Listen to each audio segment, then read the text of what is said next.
Hello and welcome to this Institute for Government online event asking whether England needs a national transport strategy.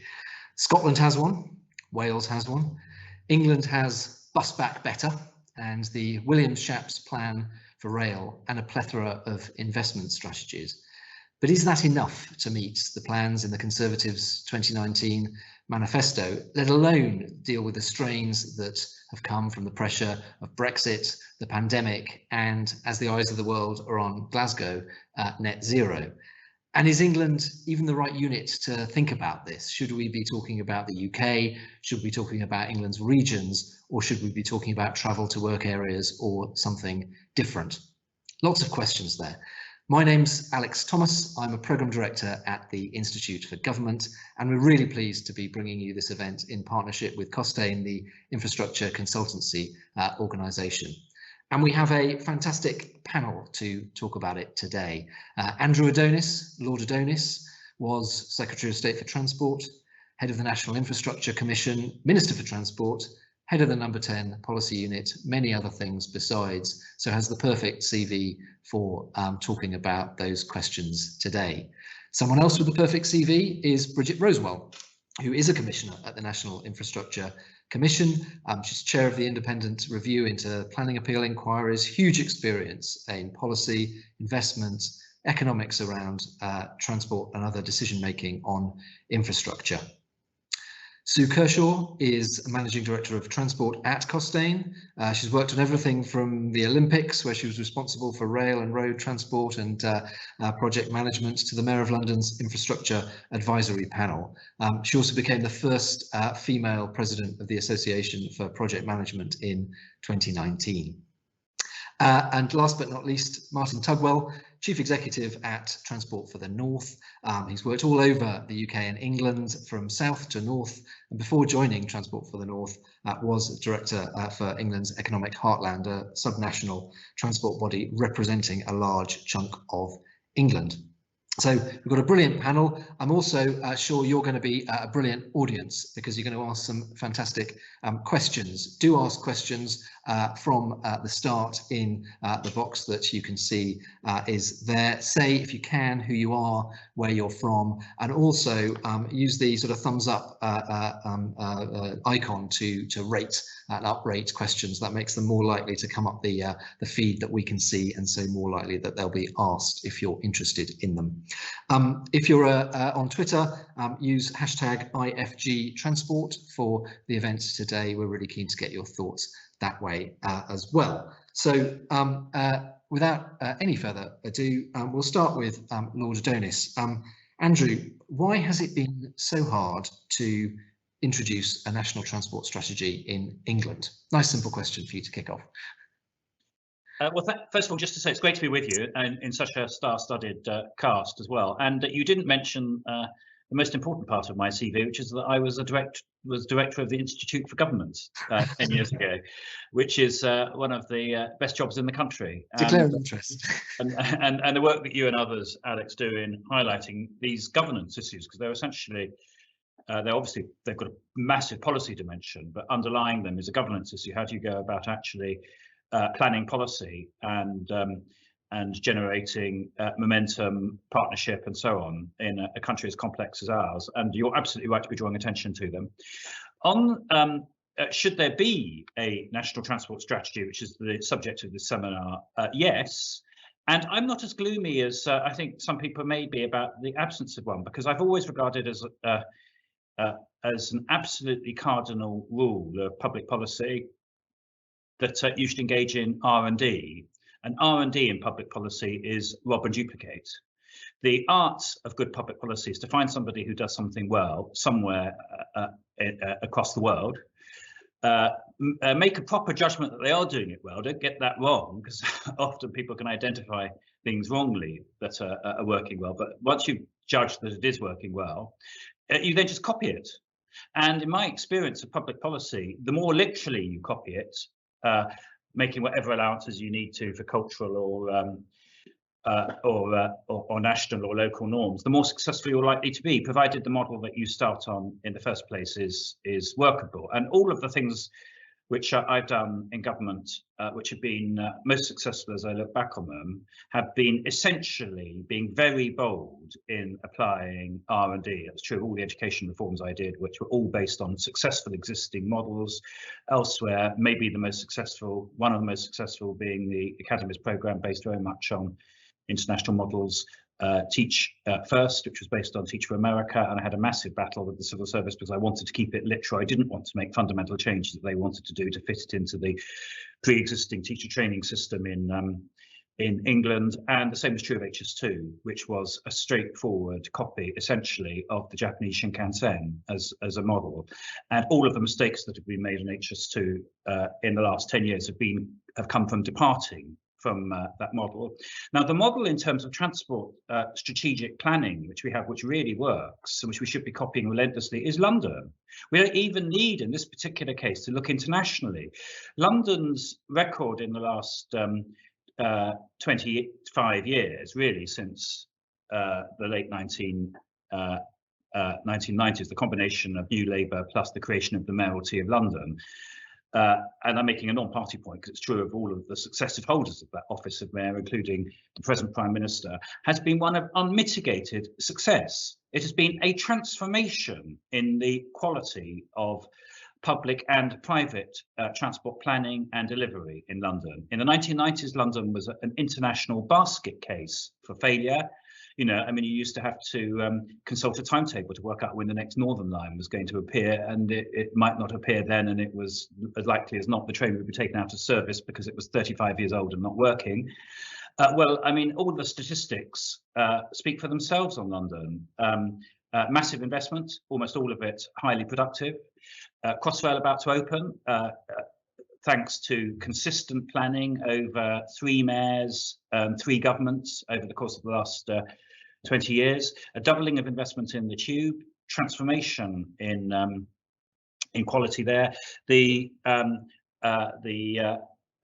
application of technology to transport. London is world leading, genuinely world leading. I mean, this government spends all its time talking about world class and world leading, but actually Oyster and contactless are genuinely world leading. There is no other public transport system in the world which is as far advanced in the application of contactless technology as London.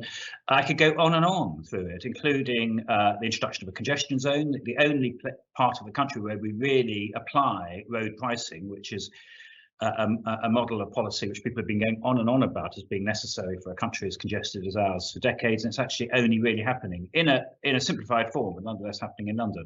What needs to happen elsewhere is simply to apply the lessons of London, and it's not happening, unfortunately. There was a fitful attempt in the establishment of the National Infrastructure Commission, and I'm delighted that Bridget's with us because she was one of my fellow founding commissioners. There was an equally fitful attempt in the setting up of Transport for the North, and I'm glad we've got Martin with us because he's doing great work there. But these are really pale imitations of what's going on in London at the moment. And if you want to understand how pale the imitations are, just look at the complete catastrophe of the planning of transport in the Midlands and the North at the moment, despite the setting up of the National Infrastructure Commission and Transport for the North. We're still after a decade of trying to get an integrated strategic plan for transport to the Midlands and North, there still isn't one. It's been impossible to get the various agencies to come together in a single plan. The Treasury keeps delaying it. This thing called the Integrated Rail Plan for the North has been due for publication every month for the last 2 years and still hasn't appeared. It's common knowledge there's a massive argument going on between the Treasury on the one hand and the various policymakers in the North on the other. Half of HS2 is about to be cancelled, despite the fact that one of the first reports of the National Infrastructure Commission was that it should be built in its entirety to Manchester and Leeds, and that was the plan that was agreed by Parliament after 2010, and. So the way I look at it is very simple. We've got one model that really works, London. We've got and that is a combination of really serious regional planning with significant national dimension to it too. I'm not sufficiently familiar with Scotland to be able to judge whether it's been a success. From my engagement with Scotland, it's definitely more successful transport planning in Scotland than it was pre-devolution. And there are things, a number of things you could point to, like the Glasgow-Edinburgh electrification and so on, which have clearly been a result of that longer term planning. So I'm not sure whether it's a success, but I think we can definitely say that transport planning for most of the Midlands and the North, most of it has been poor to catastrophic. There's partial exceptions in the cities of Birmingham and Manchester, due to strong and very effective leadership by Manchester City Council over many decades, which has led to the metro system, and more recently with the really outstandingly good Metro Mayor of the West Midlands, Andy Street, but for whom, by the way, HS2 almost certainly would have been cancelled 2 years ago, despite all of the strategic planning which had been done in the previous decade. But leaving those exceptions apart, we haven't even begun properly to implement the successful model of London across the rest of England, and that, I think, should be the agenda for serious transport planners and people who are seriously committed to levelling up. That's brilliant. Thanks, Andrew. That's a great start. And yeah, you got the levelling up in just before I was. I could. I was going to say it sounds an awful lot like levelling up, or at least one particular definition of levelling up. And we'll come back to a number of those questions, both generally in a minute, and in particular with Martin. Before we do, though, I was going to ask Bridget. I'm getting pings on my phone every 20 minutes with the latest updates from the COP26 in Glasgow. The eyes of the world are on Scotland at the moment. What does transport in England need to do to build in net zero into the infrastructure decisions and policy decisions that are being made at the moment? Bridget. Fundamentally, the answer to that question has to be about roads, because whatever you do with rail, and even if it is a low carbon alternative, it's still a very much smaller proportion of all the transport trips that are done, depending on which base you use, whether you include walking and cycling and da-da-da, but it's no more, rail is no more than 7% of all trips. And so there's a real challenge, I think, on net zero as to how you think about roads and how you make them efficient and effective, but the users of them efficient and effective. And that is the really big challenge, and that we're really working on. In the Infrastructure Commission, we came out early with Charge Up Britain as a campaign to try and make sure that we can overcome range anxiety and put in place an effective electric vehicle charging network. We're still not there. And actually, for all the transport planning that you can do, we can have beautiful plans, we can create wonderful strategies, but unless we have a means of implementing them, we are wasting our time on the governance of how we do the planning. We've got to sort out the governance of how we do delivery. And I've got really two things that I'd like to talk about there. One is that EV charging network, and that is a network, and therefore it requires both policy and implementation push behind it from central government, because it's that national system, and it needs to be universal, and indeed it needs to be wider than England. Secondly, the elephant in this particular room that hasn't yet really been addressed is the capacity of the electrical network to support that charging system. There are various pieces of technical analysis which suggests that using batteries as part of grid balancing and load balancing within the grid, the batteries that are in the cars, actually we can make these things go up together. But I have a horrible feeling, well, I'm convinced that there will be some lumpiness along that road, and lumpiness will mean power cuts. So we need a mechanism by which we're going to really decarbonise transport, the road transport, and that includes, incidentally, not just people taking their children to school, going on to work, doing the shopping and coming back, all the mixed trips, which I have to say are mostly done by women, and which are ignored by much of the transport models and the transport network planners. And those are really important to people's quality of life. We have to find a way of doing those, both in terms of the vehicles and also in terms of the network and its capacity. Of course, the other part of that is to shift trips to more sustainable modes, such as rail, but it won't work for all trips. I'm here, well, it looks like I'm in Two Carlton Gardens, but I'm not. I'm actually in Lincolnshire. And I'm close to a mainline train station, but there's certainly no good way of getting to it except by leaping into a vehicle. And for many of the people around me, none of their trips would be possible possibly by bus, but not often, because even the buses are going to be too big in terms of capacity to be effective modes of transport, efficient modes of transport, cost efficient modes of transport for most of the trips that people are making. So we can still work on better rail systems, better intercity systems, and that's an economic benefit, incidentally, for productivity, for jobs, for the capacity of cities to operate. But they're not going to solve the problem for most people. So that is important. And it is also important within cities to encourage cycling and walking and so on. Again, not going to work for towns very easily, not going to work in rural areas, but it can certainly work in London, but also in Manchester, in Leeds, in Newcastle, in Sheffield, in Oxford, in Cambridge. Obviously, they already cycle everywhere, and dangerous it can be on occasion. So there's still a way of thinking about this at the right level of geography.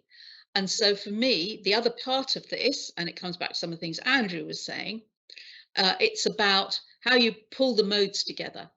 And the Department for Transport has not been very good at that, because it tends to operate on rail, and then there's road, and then they'll be walking and cycling.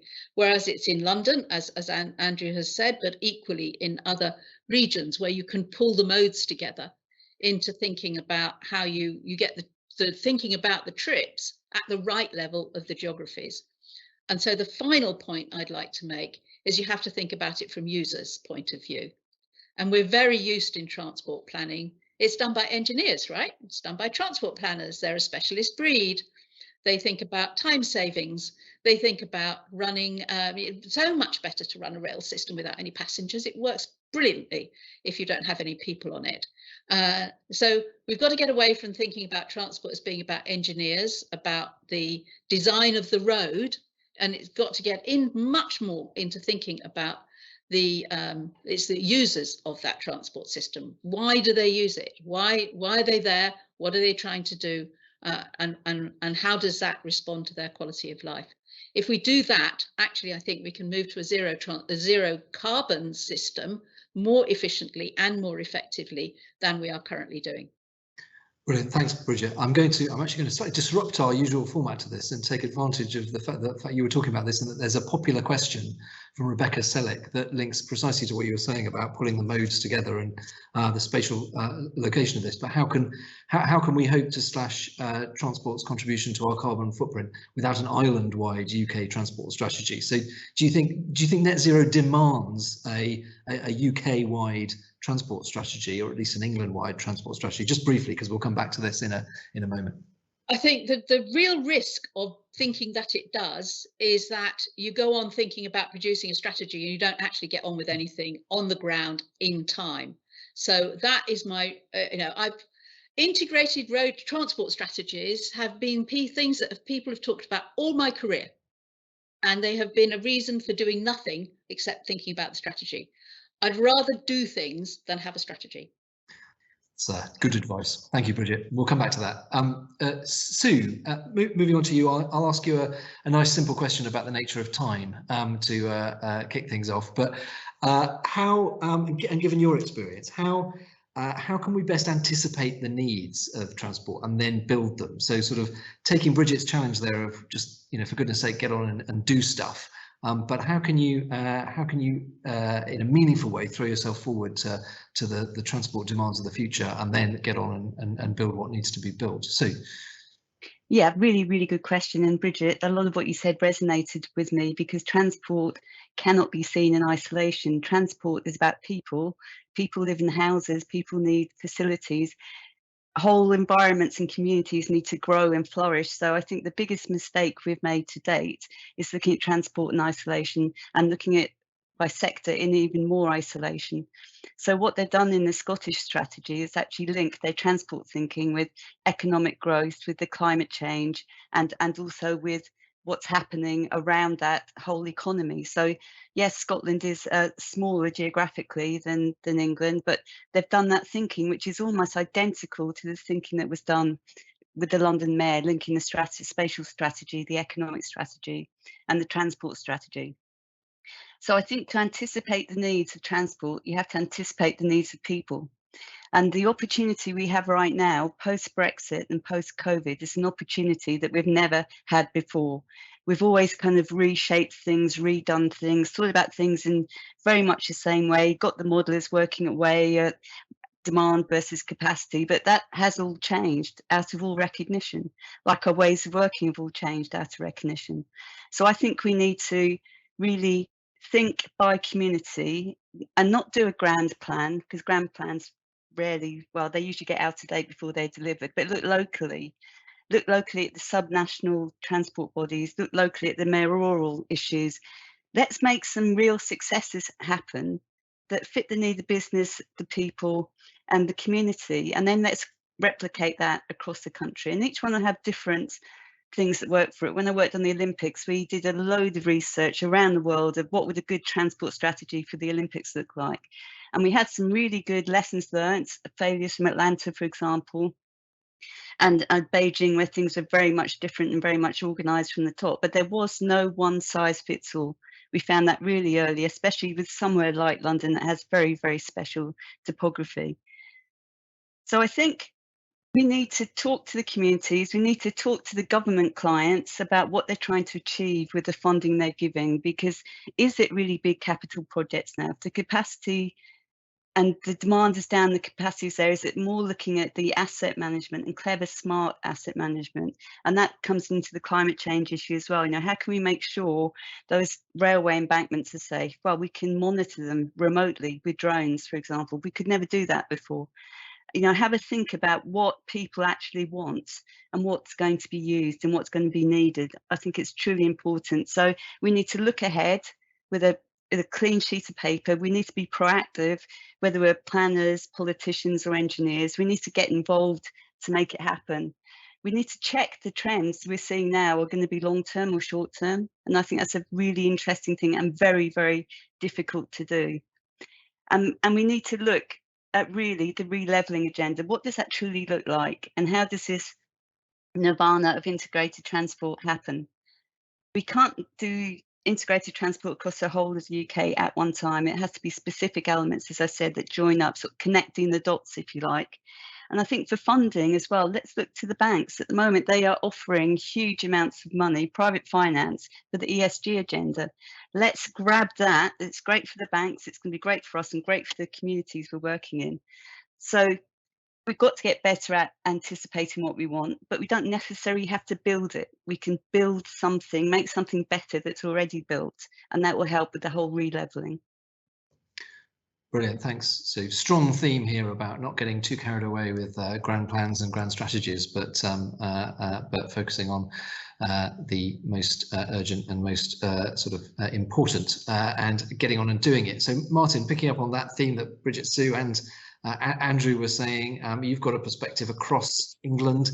How do we meaningfully fit together the national, the local, the regional plans in a way that actually works and makes lives better for people? Well, Alex, I was going to start off by just kind of reflecting on a comment that Andrew made in his opening comments. And of course, there has been much to celebrate in terms of what's been done in London. Of course, one thing that London has, which the English regions don't have, is financial devolution. So the English regions are having to compete in a process where the rules are set by Whitehall. And of course, we don't necessarily always know what those rules are. But let me just come back to the sort of the key question, which is, do we need a national transport strategy? Yes. And the subnational transport bodies are a key part of that. And indeed, I'd just to start off by reflecting that if you've got the 7 subnational transport bodies, and you've got TfL, and you've got a representative from the 3 devolved administrations, that's 11 people around the table with government. And if we can't focus on some of the key issues challenging the transport sector with 12 people around the table, then there's not much hope for us. I personally think it would be a very easy and very powerful way of actually moving this thing forward. The other thing I'd say before we go too far into national transport strategy is it's not about a long list of projects. I think as a profession, and both Sue and Bridget have touched on this, as a profession, we get obsessed by identifying the key projects. And there will be some, and Andrew touched on it, some truly national projects which need to be led and promoted by national government, and then through the national transport strategy we need to understand what their opportunities they create within the regions. But our national transport strategy needs to be focused on outcomes, the very point that Sue was making. It needs to be focused on what are we trying to achieve. So rather than as engineers designing a transport scheme and thinking about how do we mitigate the environmental impact, we should be saying this is where we need to get to in 30 years. We need to do this in our transport investments to achieve that outcome. So outcomes becomes, for me, the really key driver here. As in does, I think the National Transport Strategy is the opportunity to deal with some of those stickier issues. So we know that there's a challenge to decarbonise the transport system. We know there's a challenge to actually decarbonise it in a way that works for all, whether you're in the rural community or whether you're in a city centre. We also know there's a role, or there's a challenge in terms of the business models that apply to roads, rail and buses. And yet we've seen in the government's transport decarbonisation plan an acknowledgement that the relative cost of these modes of travel have been going in exactly the wrong way. If nothing else, we should be using a national transport strategy to get into some of those really key issues which set the tone within which then the regions can work. And the reason I say the STBs are ideally placed, look at the investment that has been made in terms of developing our skills and expertise. I have access to tools and analysis tools within TfN, which allow me, I've got probably one of the best regional transport models, regional rail models and regional road models, and we're combining them together to provide a truly integrated transport model. And by the way, we've got an access to a regional land use model. So the benefits of investing, for example, in a new station in Bradford, which would then have an uplift in land value, we can measure that. We've got the tools, we've got the knowledge, we've got the experience to be able to do that. And of course, by doing it through TfN, you're doing it in an environment where you have political engagement across the north, being able to take those decisions. When I think about my career, Alex, over the last 20 years, this is my third incarnation of a regional level of, or either working with or working for regional level of work. And that tells me something, that we know it's an important part of the system that's missing. We know that it works for significant infrastructure like Northern Powerhouse Rail, where you need to have those choices. And actually, building on Bridget's point, people don't realise that actually we're increasingly centres of excellence. So my team has got experience of working on strategic cases, business cases, of challenging costs, of driving down, so we focus on the outcome rather than gold plating or platinum plating. We're also sources of where you can deal with issues of common cause. So it was interesting in the Transport Decarbonisation Plan, the key role that STBs have in terms of helping with decarbonisation. So we're leading some work on EV infrastructure. That's important because it means you have one conversation with the energy supply companies who operate at a scale beyond an individual local authority. You're also able to join up in common cause, the thinking between the various modes of transport. But more than that, increasingly, the STBs are saying, if you want to realise the potential of the transport system, you've got to have the ubiquitous digital connectivity, and you've got to have the power and energy supplies. So I, in my previous role, have already started using the National Infrastructure Systems model, because you need to have that joined up thinking. And so I think, and it's a very personal view, but I think we should start to talk in terms of subnational infrastructure bodies as a sort of an evolution of STBs, as I think that's a way forward. Fundamentally, the STBs are about providing one voice for the region. I said I've been involved in various incarnations. I was around at the time. In fact, we were at the time I was working in the Southeast, and we were the pilot for regional funding advice. And guess what? We were actually able at a regional level to join thinking on transport, with economic development, with housing. Government was necessarily, well, civil servants perhaps more rather than government, were perhaps a little bit cautious about whether regional politicians would actually come together and make difficult decisions. And you know what? They did, and they did it consistently, and we had a programme, and we actually got on and delivered things. Now, more recently, we've set out our offer to government in what we call the Northern Transport Charter, a way of actually showing how by focusing on the user, by having the investment in the pipeline to the point where you're actually ready to deliver, and by doing it within a financial framework, you can actually make some real progress on delivering change. And for us, that means delivering the new north. So I think there's an opportunity here, and I think the way we can build upon it is by using a national transport strategy to act as a bit of a catalyst. Brilliant, thanks, Martin. You know, clear sort of pointers for what levelling up might mean for you and for the north of England. I mean, Bridget, what would you think about levelling up? What would you pick out if you could define levelling up in a sort of infrastructure and transport context? How would you define it, and how would you prioritise the different aspects of it? I suppose it comes down to money, actually. And money and power. So all of the things that we've talked about at the Infrastructure Commission, both before levelling up was a term of art, and since, we've just recently published a work on towns, for example. But previously, after the first National Infrastructure Assessment, we did a lot of work with cities.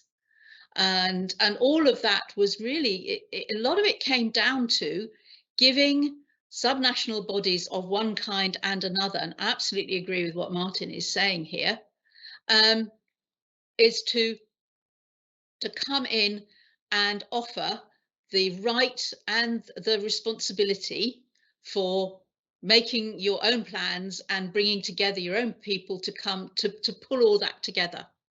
And you can't do it at a national level. You can't do all of that at a national level. Places are all different. We looked for a typology of towns, for example. You know, this town would be like, you know, this group of towns, that group of towns. And there are too many dimensions. Everywhere is actually different, and their differences are really important, in fact, to be maintained. So allowing the people who were involved in those places really to drive themselves, really to step up to the plate. And for that, it means it needs rights and responsibilities. It means access to finance, access to the funding, but also the responsibility for that funding. Otherwise, we go back into the world that is, you know, for the last 50 years or so, it's all about, you know, putting your hand out and saying to Treasury, please, can I have some? And getting more and more very specific funds, a bit of fund for this, and you compete for this, or you compete for that, or you compete for the other thing. There are 17 different funds that people could compete for. They don't fit together. They're all for particular purposes. And unless we get away from all of that detailed micromanagement from the centre, we can't have a national strategy, because what we've actually got is just national micromanagement. And that is not a strategy.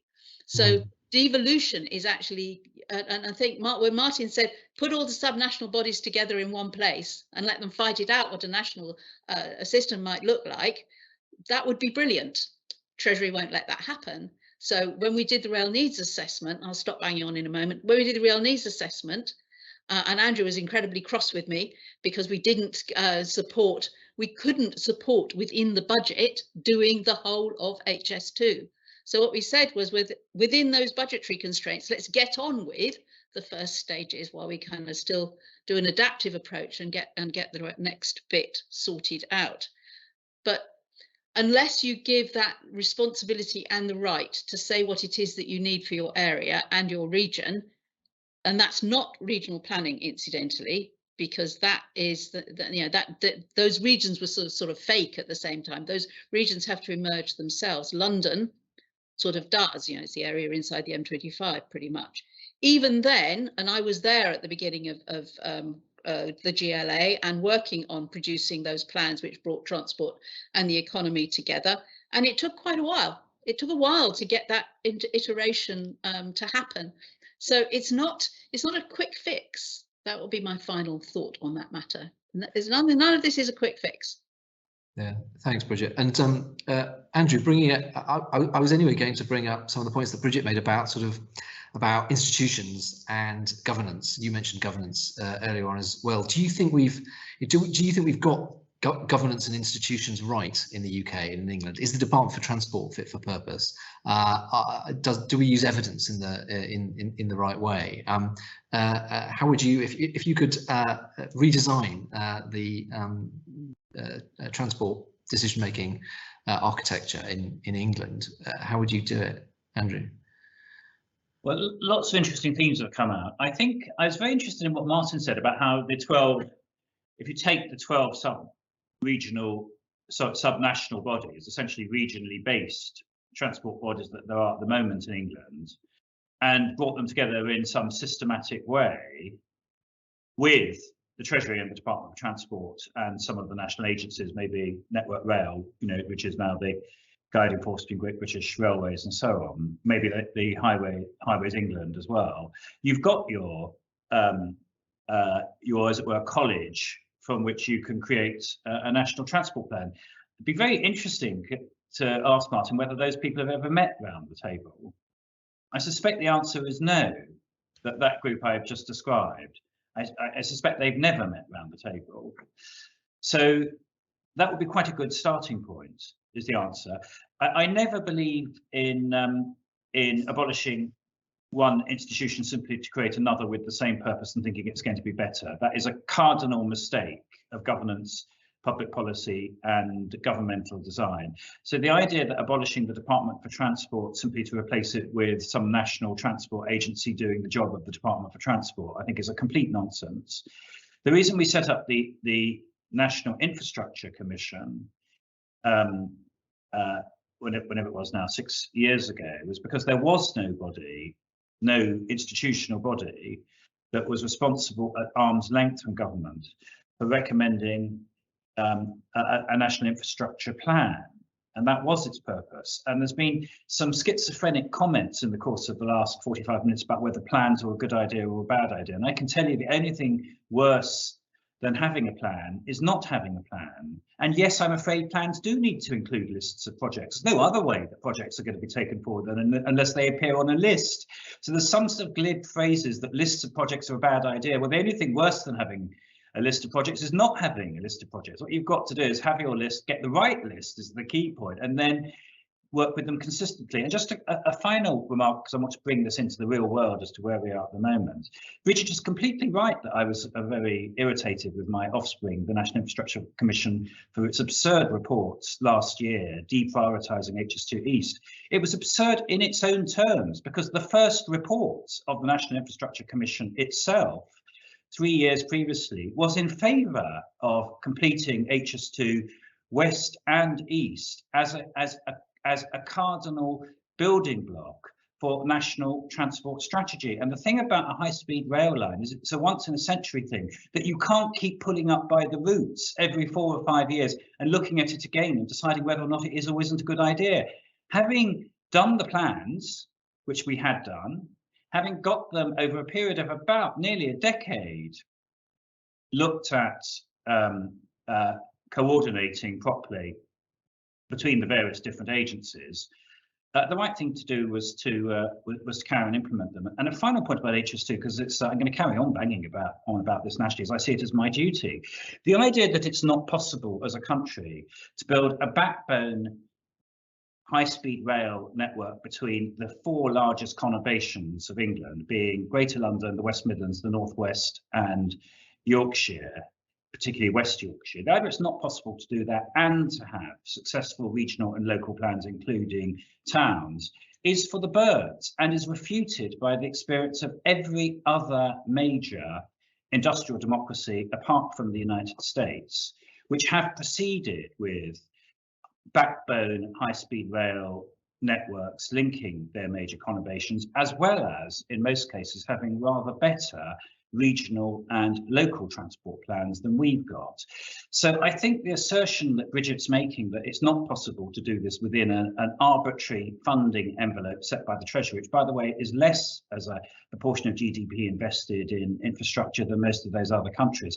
The starting point for that has to be that you have to dismiss the experience of most of the industrial world and the experience of London, which has invested significantly higher than that average proportion of GDP in the Greater London area over the last 20 years. You have to dismiss all of those things and say that the rest of the world is wrong, and that the Treasury, which is right, and the National Infrastructure Commission is right, simply to be following Treasury instructions there in deprioritising half of HS2 and trying to cancel it.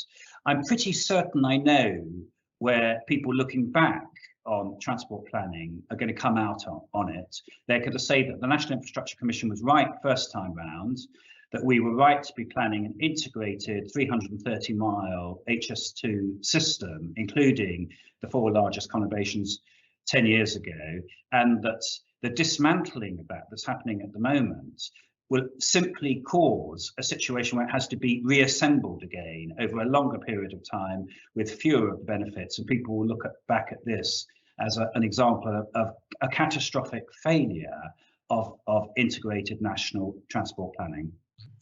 Thanks, Andrew. Lots in that, and I'm going to come back to Bridget in a moment and give her a right of reply on that, on some of those points. Martin also was going to come in because there were a number of points there about the sort of getting the people in the room. So come to Martin and then Bridget, and then Sue, you will get the first question from the audience, which we need to move on to. So Martin, briefly, if you could.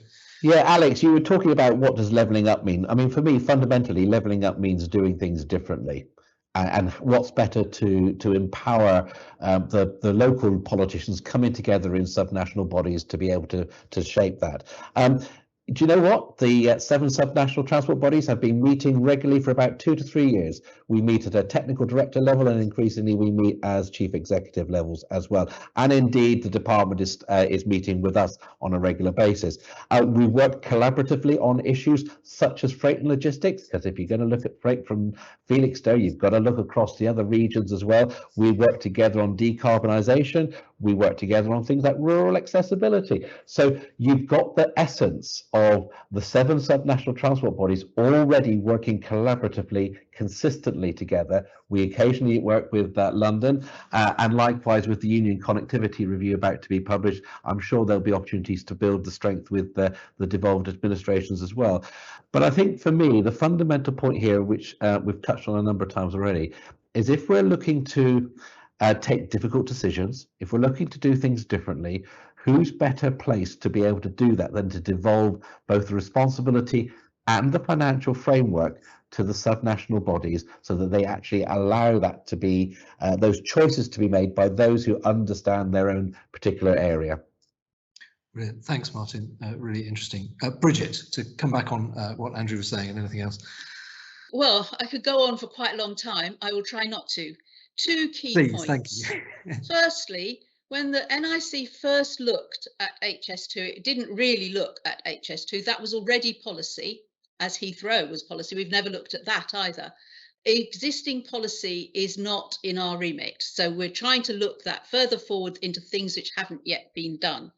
And in fact, we did recommend a change to HS2 in our Northern Connectivity Report, which was one of the first things we did, actually to look again at Sheffield and to look again at Liverpool. We asked HS2 to do that, to improve those cross connections in particular between all those other cities, not just the 4 major cities, but the Liverpools, the Sheffields, the Hulls of this world, and to make those connections looked at differently. And HS2 did go and do some of that, not much, but also there's remained big issues around how that was in fact going to be provided, and how the eastern leg was going to work with, for example, moving the M1 in order to make it possible. So that's point 1, is we've looked at changing bits of HS2 to facilitate the existence of a networked broad set of high-speed connections, or higher speed connections at any rate, between all the cities, all the major cities of the UK, not just the 4 ones. The second point, I think, is about financial constraint. And those financial constraints are real. And therefore, it seemed to us, and again, it comes down to, let's get on with the bits that are obvious and the bits that we know that we need to do, while we're still evolving and coming up with the detail of the bits which seem less clearly defined and certainly less clearly costed. Because the core thing I did not want to do is, and in spite of what Andrew thinks, I didn't want to get HS2 cancelled. And the risk, because of the burgeoning costs, and you know, there are huge numbers of people who think this is fantastically expensive and we can't afford it. What I didn't want to do is get the whole thing cancelled, and therefore the important thing was to focus on those east-west links, which are the weakest ones, into the East Midlands and up across into in Martin's new neck of the woods, get those going while we're still working out the detail of some of the rest of it. I think that is still a practical way forward, rather than saying, never mind what it costs, never mind whether we've got any cost control. We must say you've got to sign up to something that people will not sign up to. So that's the practical politics part of it. Yeah, exactly. And the NIC has a fiscal remit which we have to live in. That's our job.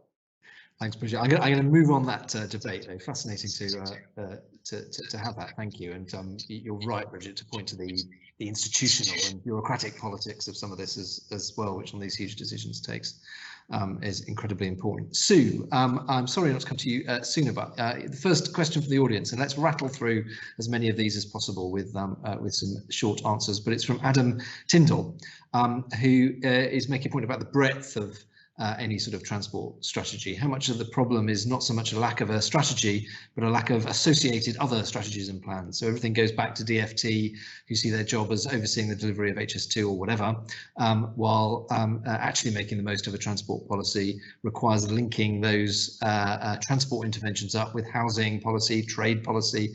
Doesn't a meaningful or useful strategy need to be much broader than just transport? So. Thank you, Alex. Yeah, I think I touched upon this at the beginning when transport's all about people and houses, businesses, etc., etc., etc. It has got to be joined up, and I think there could be much value in looking at transportation in terms of portfolios of projects and initiatives to try and start to link them up and see the impact of one on another, and to get the people talking together that are looking at the same geographical area but through completely different lenses. So definitely that breadth thing is an issue, but we've got the people who can do it. We've just got to make sure they don't work in silos. Brilliant, thanks, Sue. And there are quite a few questions about the budget, the Treasury, getting the Treasury to invest in this sort of stuff. I can't find it now, but the air passenger duty cut. I mean, Andrew, coming back to the sort of the politics of this and the recent budget and spending review, do you think it was a good budget for transport, a good budget for transport strategy, or not? I'm not clear what the transport plan is coming out of the budget. I mean, coming back to the things that Bridget and I and Martin have been discussing relative to the Midlands and the North, there was a gaping black hole in the budget. The government announced yet again it's not publishing the integrated rail plan for the North, which is the thing that most of the policymakers were waiting for. And they're not publishing it. It's well known why they're not publishing it, because they still can't agree it. There still isn't an agreement. I think it was Martin who mentioned earlier Bradford. Bradford is a great northern city, one of these great northern cities which definitely requires a plan at the moment. The government can't even agree whether Bradford is or isn't going to be on the new east-west upgraded rail line that is going to be an absolutely central part of the integrated rail plan. And there's an absolutely massive battle going on, which is basically not being driven by a transport strategy at all. It's been driven by a straightforward costs concern.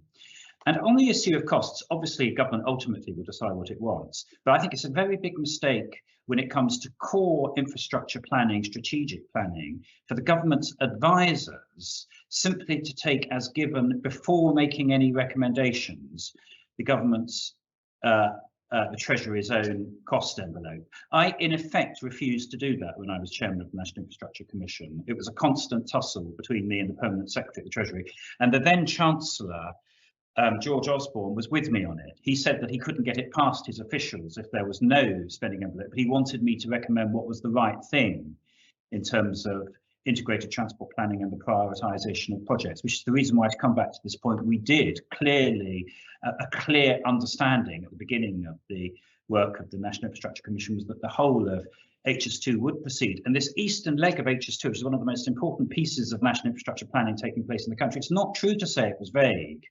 It is planned, and indeed the people doing the detailed planning have actually scoped and recommended detail, within a few yards of the actual routes of HS2 East.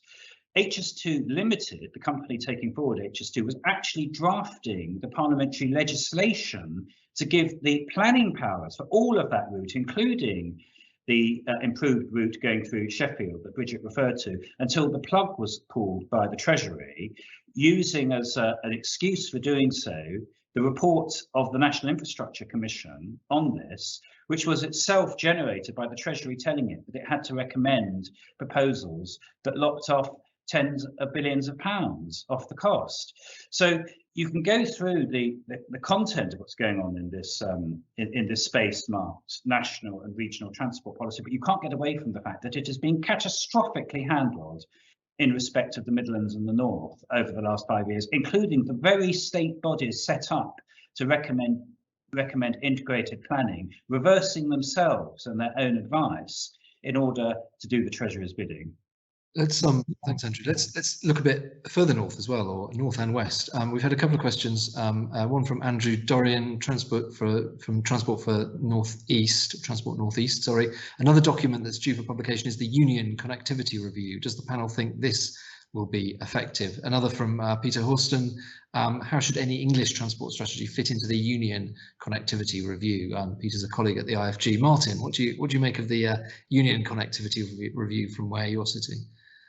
Well, it's an important document because as a body, we have borders with both Transport Scotland and Transport for Wales, and indeed we work very closely with both of those devolved administrations. So I think it's another illustration, going back to the point I made at the very, very start, Alex, where if you want to think about and have action on some of the key transport policy issues, you get the 7 subnational transport bodies, Transport for London, and the 3 devolved administrations in a room with the government, and that's a body of 12. That's 12 people around the table. I think we can actually think through and plot our way forward on some quite serious issues very quickly by building on. I want to come back to this thing. We published a strategic transport plan in 2019. It's underwritten by one of the most comprehensive evidence bases available. We understand where all the planned development is for the next 20 or 30 years. We understand what our strategic rail and road networks are. We have a vision of how we can deliver the future.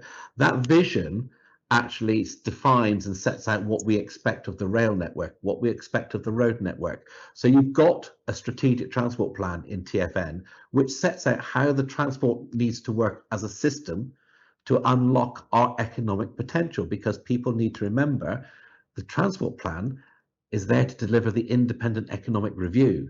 So this is about how do we unlock economic potential. We've got these mechanisms, we've got the plans. Comes back to Bridget's points. What we're now focused on is how do we deliver that agreed plan, and how do we work with government and its agencies to make that happen? That's what our Northern Transport Charter is all about. Thanks, Martin. I'm going to come to Sue now. There's a question from Anonymous, but it fits very well with lots of things that we've written about in the IFG, so I'm going to ask it. It's whether our transport appraisal system is fit for developing a strategy because it's more based on value for money and benefit cost ratios rather than alignment against objectives. And that's certainly something we've been thinking about in terms of how transport evidence is used, and also does it ignore wider social goods or other sort of beyond the simple economics of benefit cost ratios? So Sue, it'd be great to get your thoughts on that. Yeah, fantastic question, as many of these are. We've got to look at social value. It's not all about benefit cost ratios. We've got to look at it in the whole, how we impact people's lives, how they live differently, and what that long-term value is against the short-term disruption generally of providing new transportation systems. And I think we've got to get our KPIs around that. What does it look like? So a very small example on Tideway East, which is, the new sewer under the Thames, there was a KPI to get 24% people working on it from ethnic minorities. And we actually achieved 45%, which is amazing. So that whole new cadre of people coming into the infrastructure industry and getting to know it and having jobs and having a future that in the East End of London they probably wouldn't have done. So we've got to look at it in the round. It's not just we land and we build something or we just connect something. It's the people that make it happen, the people who are impacted, the people who work on the job, and the people whose legacy that project or that connection is. And we've got to be much, much better at really trying to measure social value and actually projecting what the benefits of that social value will be. Thanks, Sue. And there's another question actually that relates to that, and I'll get Sue's thoughts and then Bridget's on it. But it was about, if I can find it, gender disparities. So lots of talk about decarbonisation, rightly, but conscious of gender disparities in transport use being overlooked. How can we get non-environmental transport objectives to the table in the current climate? Sue, I don't know if there's anything you want to add on that before I come to Bridget. It's my second most important thing actually after social value. It's looking at how we actually move all sorts of people around. Now, whether that's using robotic measurements, whether it's actually looking at how people travel. We did that analysis again on the Olympics, the type of people who would be using different modes at what time of the day and to what intent. It can be done. It's just we're not very good at doing it. And if we are inclusive and we can actually have systems that allow anyone to use them, then my goodness, isn't that a better system for everyone? Yeah, great. Thanks, Sue. Bridget. A couple of things really on that. One on the how we measure benefit. It's so narrow. I fought to get Crossrail across the line on the basis that there were going to be wider benefits, which was somehow some little add-on that if you were really good, you could use. And we've slowly got that, which is the economic side of things: jobs, job creation, extra incomes, better activity levels, all of those things. We've sort of slowly broadened that out in the standard model. But the standard model is still much more powerful than people think. And it's a real risk. And never mind thinking about social values. I mean, at least economics, you talk about jobs and incomes. When we start to talk about behaviours, we start to talk about users, why people make a trip. I think we're still so far away. And there are huge differences between different groups, whether it's ethnic minorities, gender, the purpose. And as I say, you start off in the morning, you take your child to school, drop them off, then you're going to work, then you've got shopping to do, then you're doing this, then you're doing that. There's the whole way in which people use transport is incredibly variable, and we don't pay anything like enough attention to behaviours. And without that, it comes back to engineers again. Thanks, Bridget. I know Martin wants to come in. I'm going to throw one final question to all of you very briefly. Martin, you can come in as a follow-up to Bridget as well. But with transport, this is from Chris Hart.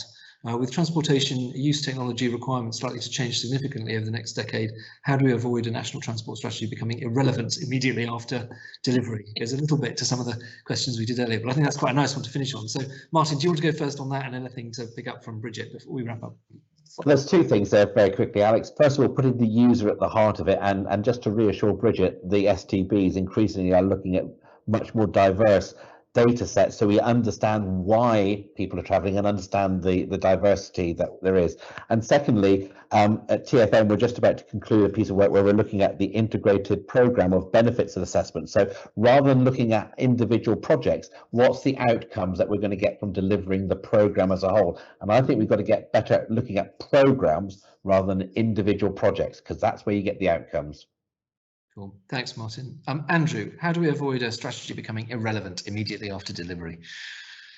One point we haven't touched on, which I think is very important to this, is getting cross-party working, because we have party government, and that's inevitable in a democracy. And parties change. They change locally, regionally, and nationally. Getting cross-party agreement is very, very important to stable transport planning. And a large portion of projects that bite the dust are because governments change, ministers change, parties change. My hope for the National Infrastructure Commission when it was established was that it might be able to act as a body, as a kind of catalyst for cross-party agreement and working. And I still hope that that might be the case, but as well as the exigencies of party government, which are inevitable in a democracy, we could also establish at least some basis for bringing parties together on agreement on what are national infrastructure priorities. So great. Thanks, Andrew. It's that elixir of not taking the politics out of these issues, because the politics is central to it, but finding some form of sustainable way of taking long-term decisions. Sue, your thoughts on that very briefly before we wrap up, and then Bridget.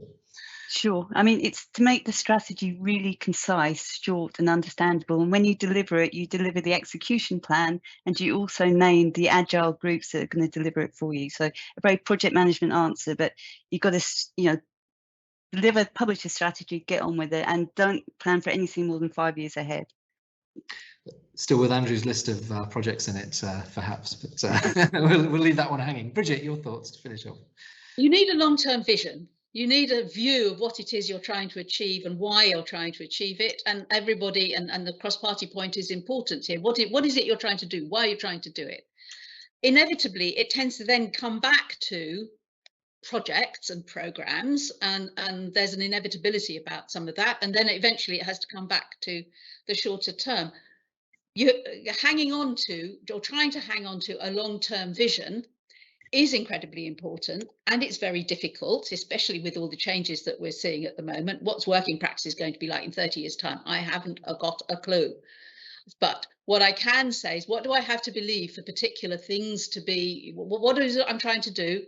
What do I have to believe for things to be worthwhile? And think about the broadest possible canvas and the biggest picture before you get bogged down in detail. We get bogged down in detail too quickly. Brilliant. Good note to finish on. Thank you, Bridget. Thank you to all of the panel for that lively, interesting discussion. I enjoyed the Adonis Rosewell debates in particular, but all of your contributions were absolutely fantastic. Thank you to all of you watching, and to some really interesting questions. And also thank you to Costain, who Sue and colleagues have helped us put on this discussion and this event today. There's plenty more IFG stuff. Have a look at our website, instituteforgovernment.org.uk. It's lots of events coming up, lots of relevant reports to read on transport policymaking and everything else. Thank you all very much. Have a good rest of the day.